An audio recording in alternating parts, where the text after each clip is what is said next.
we worship at the altar of innovators and billionaires.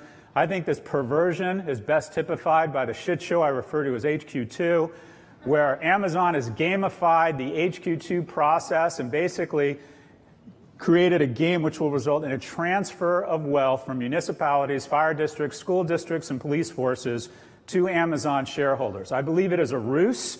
I believe they have absolutely no intention of being in any of these 18 cities. I believe this game was over before it started. Where will their headquarters be? It's very simple.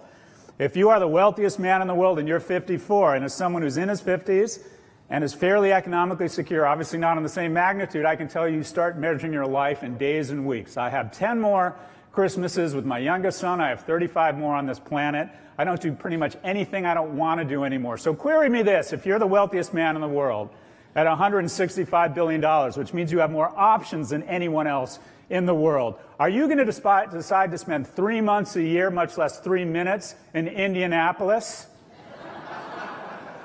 Let's again talk about human behavior.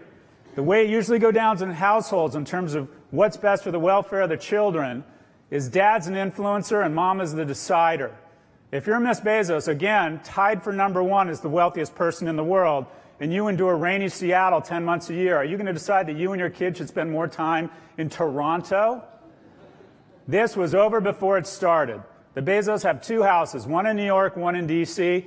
The next headquarters will be D.C. because the only thing in between Amazon and $1 trillion and $2 trillion in market cap is regulation. No one is going to regulate the gentleman throwing out the first pitch of the 2019 Washington Nationals seasons, which will be Jeffrey Bezos.